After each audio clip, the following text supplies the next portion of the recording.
Well, welcome everyone to VIP Exchange, Champions in the Chaos. I'm Stephen Iverson, and I'm delighted to welcome our guest today, Mark LeBlanc. Mark, thank you for joining us. Oh, thank you so much for having me. I'm thrilled that you're our guest today, and I'm really excited because you have a wonderful approach to thinking through business strategy and business growth.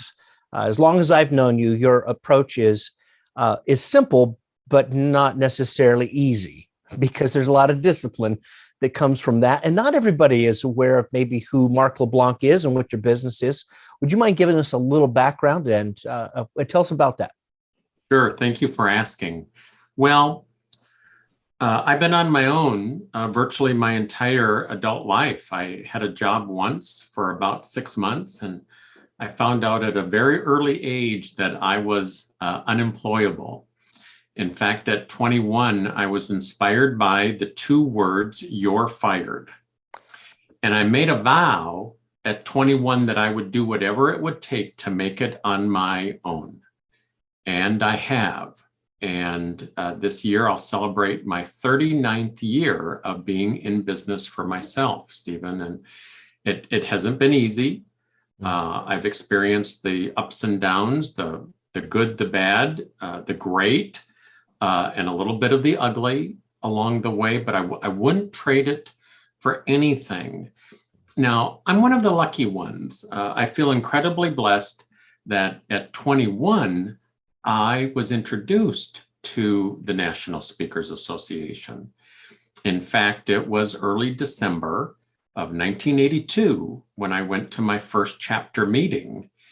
And it was as if a switch went off in my head and my heart and my soul.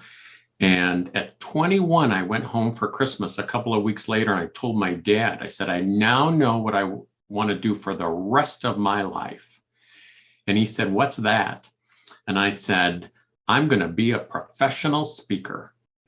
And he looked at me and he said, "Can you make any money doing that?"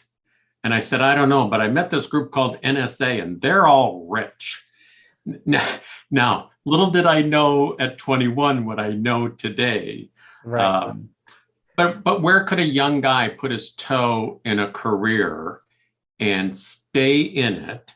Now, I did own another business from 21 to 31. I was a part-time speaker, but I owned a creative graphics printing and mailing company. So I sold that in 1992 to speak and coach and write full-time. And I wouldn't trade it for anything. In fact, Stephen, I want to make sure that that I share this message. I think the next 10 years are going to be amazing. And for those that are committed to making something great happen and model consistency in not only their craft, but also their business operations, and have the resolve to do what they need to do, whether they feel like it or not, I think your future can look incredibly bright. That's a good point of whether you feel like it or not. The disciplines and the practices, the actions that we need to take, so vital. Now, you and I have talked before about your whole approach of you're a business person first and a speaker second. Now, I know a lot of people, and I made the same mistake fairly early on, thinking I'm a speaker first and then tend to the business. And of course, that's not a model that's sustainable. How has your approach, business first, speaker second, served you, particularly since the pandemic came around? Well, one of my little pearls that I love to share is think like an artist, but act like a business owner. And maybe because I've run my own business since I was 21, incidentally, I mean, it sounds great, but I've never heard an excuse that I didn't have an intimate relationship with myself.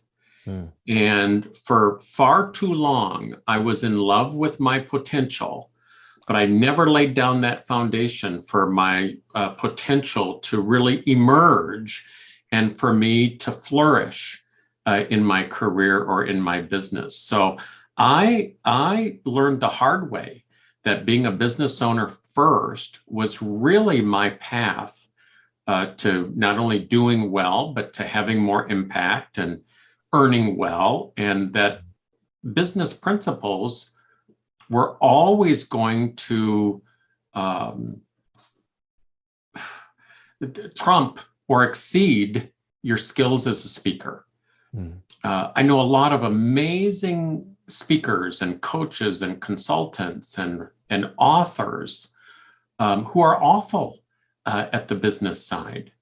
And, I think of myself, even though people who know me would say I have a few notable achievements over the course of my career. I'm just a normal guy from a small town in northwestern Minnesota, population 819 people. And so my work ethic and effort has served me well, not for 39 years, but probably for the last 20 years was when I probably had a number of epiphanies along the way, or moments of defining moments or moments of truth where it's like, no, focus on being a good business owner first and continue to hone my craft. When it comes to the pandemic, I keep saying I'm one of the lucky ones. And Stephen, I don't know if you ever heard this, but luck just stands for laboring under correct knowledge. Oh, And thank you. And when the pandemic hit, and I sort of poo-pooed it a bit. And when people wanted to fist bump me or not shake my hand or hug me, I sort of looked cross-eyed at them. It's like, what are you talking about?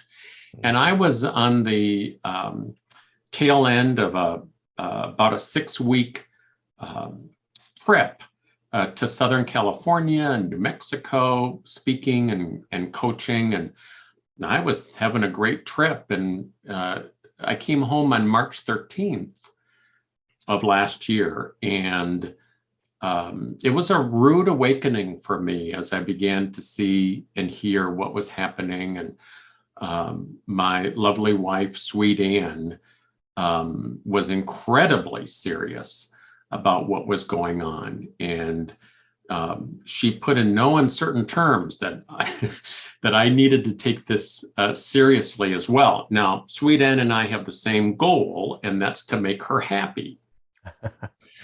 But by April 1st, I got the message.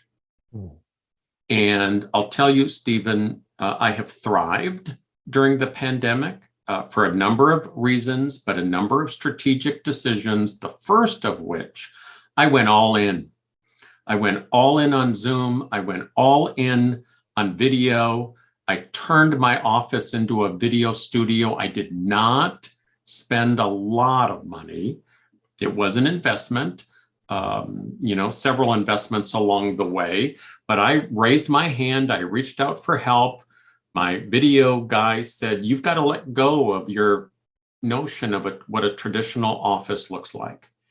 And so I now am sitting here in my studio.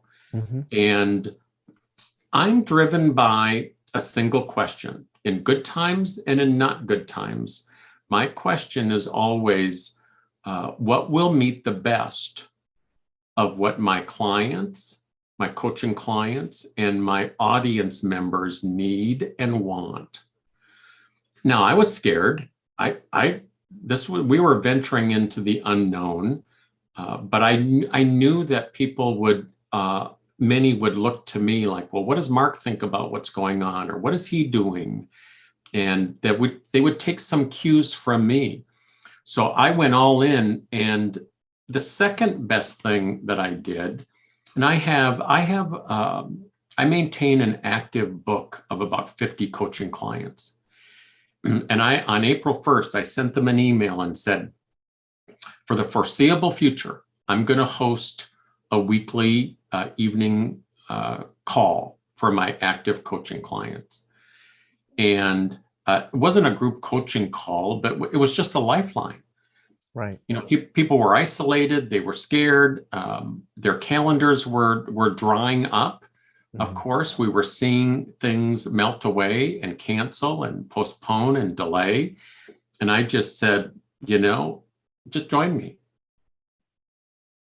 It became so popular, or such a value add, that I extended it through the year. And in January of this year, I said to everyone, I said, as long as I'm in business, I will host a weekly call.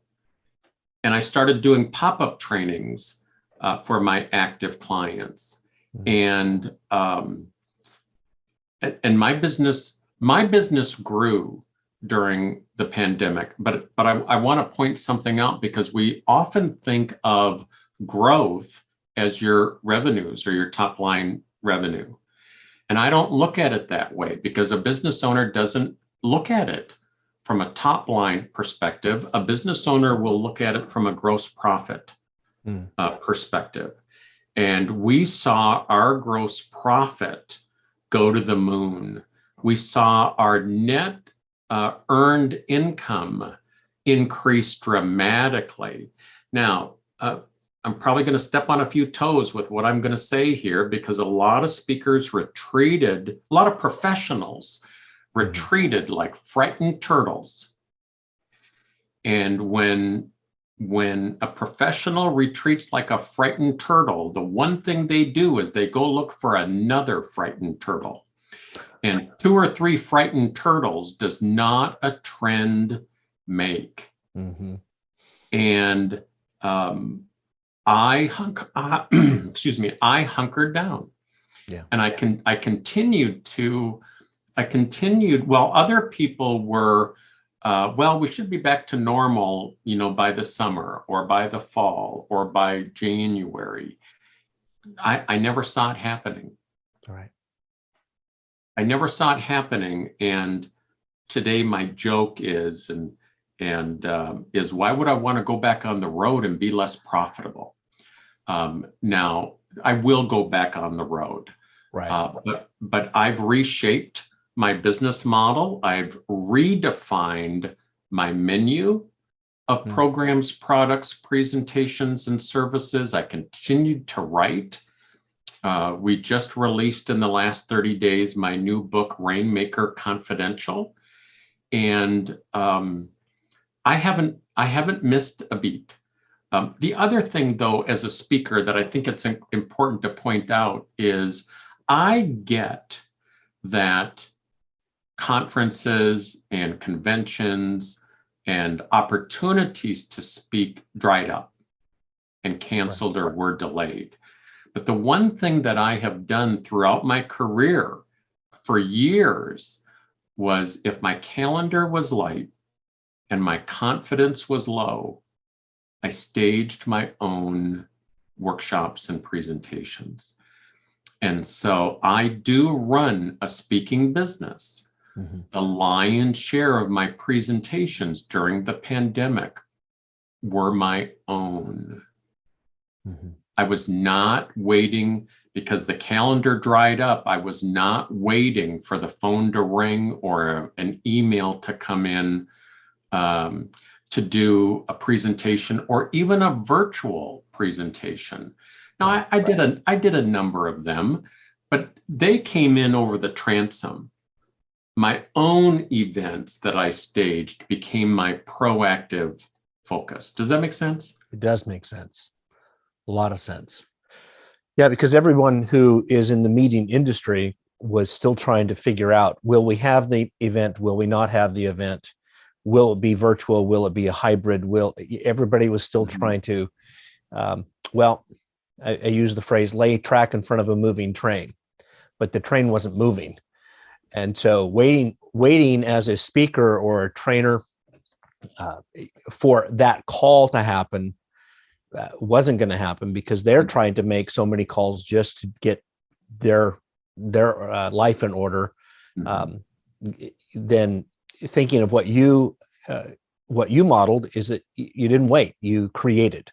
And I think that's the difference between a business first, speaker second mindset. Is a business person doesn't wait. They, as you said, hunker down and find ways to create things.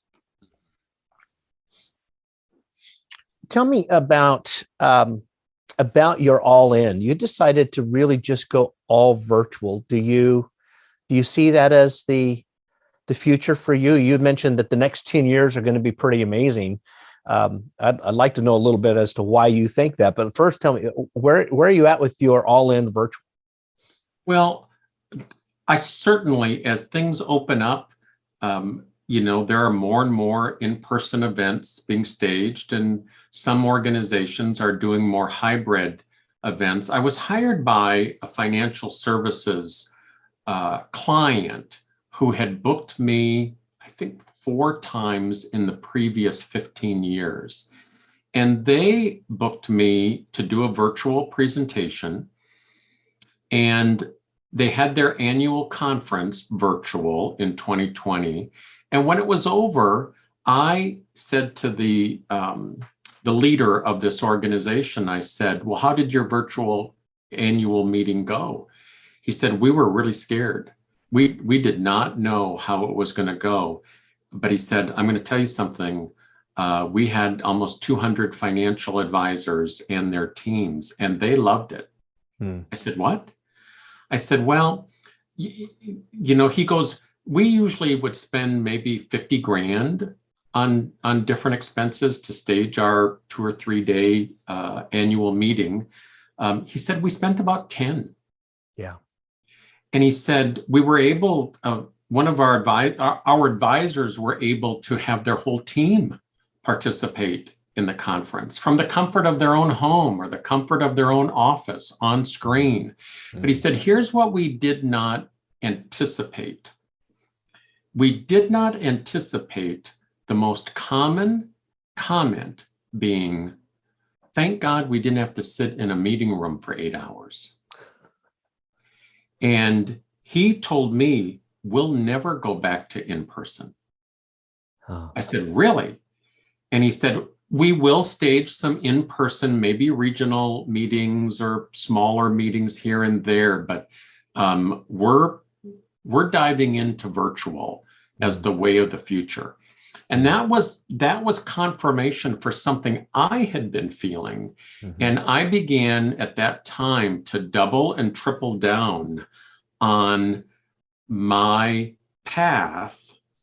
Now, this sounds really crazy to some as a speaker, but I've made my decisions in the last 16 or so months as if 100% of my business in the next 10 years, God willing, good health and God willing, that 100% of my business would be virtual and video. Now, if I get to 10 years from now, I'll be 70, which is hard to even imagine because I remember when I turned 21. But good health and God willing, when I turn 70 and look in the rearview mirror, maybe virtual was 82% of my business or 69% of my business. Right. But I think the operative phrase for people to really take note of is proactive versus reactive. I never sit and rest on what's going on. And your comment about creating the greatest thing that a speaker or professional of any stripe can do when they feel stuck, stagnant, stalled out, pandemic or not, the greatest thing they can do is to create something new, a new program, a new product, a new presentation, a new book, a new service. When you create something new, especially if you're in a bit of a valley, it infuses a little different energy. It gives you a little more spring in your step, of course, if you're out and about, but it gives you a little more spirit in your voice. Right. And you can't help but be more excited or enthusiastic about this new thing that you have. And it gives you a reason to market and promote yourself to new prospects, but it also gives you a reason to go back to the well and go back and look for ways to, I say, leverage your database or go back and serve those people that you have served in the past. Right. So the new market workplace opportunity is really riding the wave of a new comfort that people have of doing virtual interaction, video conferencing. Just 3-4 years ago, people were used to it, but it was still kind of clunky for them. But now it's the norm, and it's not going to go away. It's just going to, I think, be greatly enhanced, and with new technology and services going to be provided, it's just going to continue to become daily practice for most professionals. For anyone in professional services, set aside speakers and trainers. But if you're a real estate agent, if you're a financial advisor, if you're an insurance agent, if you're a consultant or coach of any stripe, if you're a graphic designer, Zoom is going to save your career. Because I had a Zoom account for 2 years before the pandemic. Nobody wanted to get on it. Right. And then it's like overnight, everybody had a Zoom account, whether it was free or, a subscription. But all of a sudden, people that I've been in a relationship for years via the phone, now we were interacting like this. And I've got clients who will never go away because the depth of interaction is that much greater. Right. Well, let's shift a little bit, and I'm going to ask you if you would mind giving us kind of a behind the curtains view of your strategy to your business growth. Do you mind? Sure. Well, first and foremost, I'm a speaker first. I'm a coach second, and then of course author third. All good things in my world lead back to presentations. Whether you are speaking for a fee, and I'm proud of my speaking fees and where I'm at in my career. Sometimes I feel like I'm a bit of a late bloomer as far as a speaker goes. I made a decision in 1994, when I had nothing on the calendar. I made the decision to speak twice a month for no fee in front of a target-rich environment or audience. And that strategy, I've maintained that to this day, and I will through the end of my career. And I didn't quite understand in the mid-90s what a target-rich environment was, but the more I spoke, the more I stayed in gear and in the game, I began to understand the nuances. We have, you've heard the joke in NSA that free speeches only lead to more free speeches, and everybody laughs. Right. And I look at those speakers with pity because, quite frankly, a no-fee presentation in front of a target-rich environment can lead to $100,000 of business with me over the course of time. Right. And so I actually learned many years ago to value the right showcase presentation as better than getting a fee for a presentation. So I have I'm going to say 3 speaking tracks. One is my paid speeches and workshops that I'm hired to give. The second track, parallel track, is staging my own events. And then the third track is speaking as a marketing strategy. And again, there's a difference between agreeing to or delivering a free speech for free speech's sake versus waiving your fee to be in front of a target-rich environment. And a lot of speakers will not do the work or the rigor. They just think, I'm a speaker, I'm supposed to speak and be able to speak from the boardroom to the front line or anybody in between. And one thing that comes back to me often is how focused I am. And for example, I never speak in front of a group of people who get a salary. My first book was titled Growing Your Business. It came out 21 years ago. It's been a little winner. And I only ever stand in front of a group of small business owners or independent or practice professionals. And for the speakers who might be listening to this, I learned early on the difference between a pure group of the same type versus a mixed group, a mixed audience.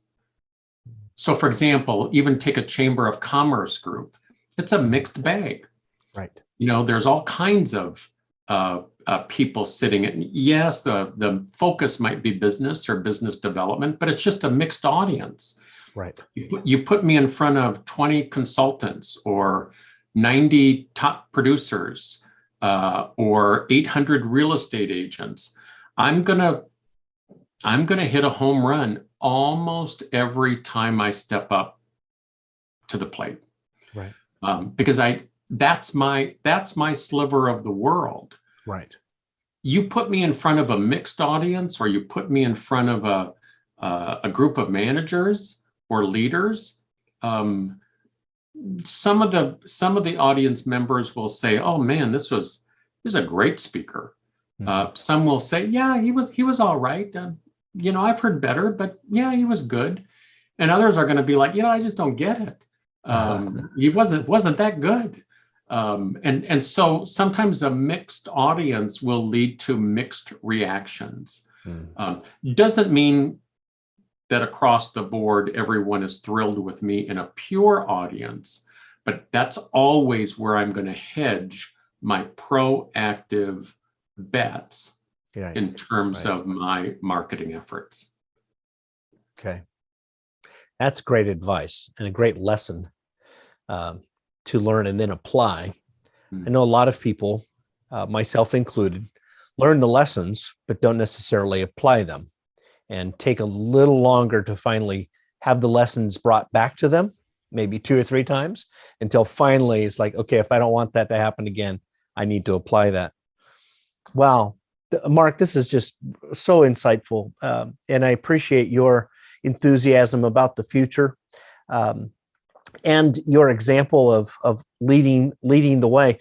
Now, I can't help but notice that behind you is a little hint of the Camino, which you have traveled a few times, and I know you're hoping to do that again. When you and I spoke last month, one of the things that you and I had discussed was that one of the greatest lessons that you've learned on the Camino is that at the right moment, when you're at what feels to be the worst of the experience, things just happen. Have you found that to be pretty true in your business journey as well? For sure.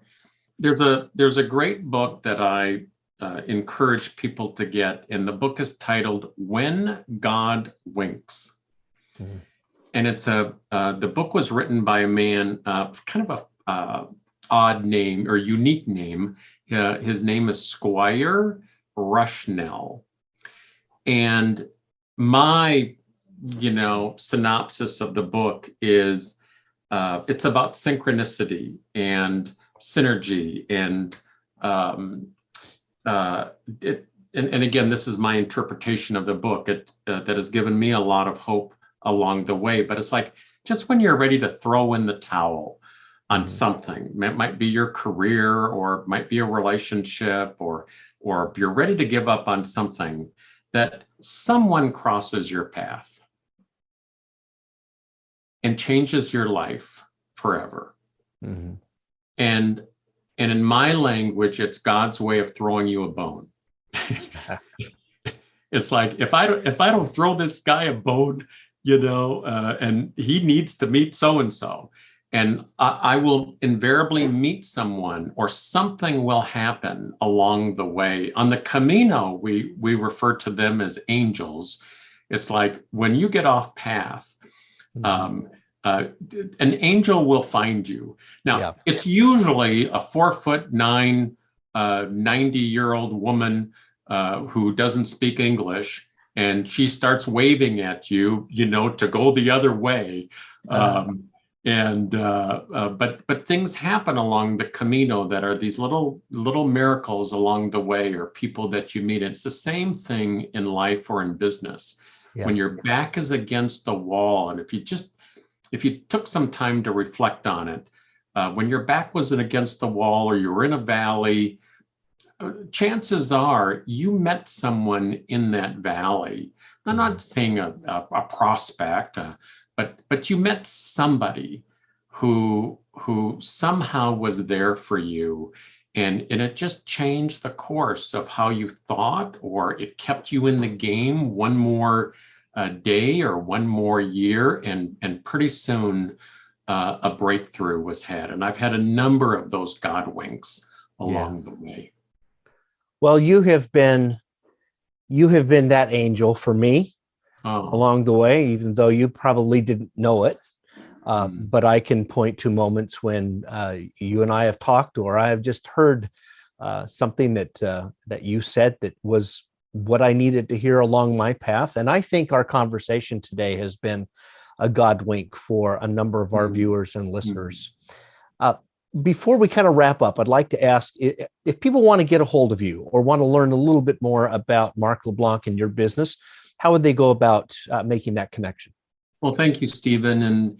And the best way is just simply you can go to my site. All my contact information is there. It's growingyourbusiness.com.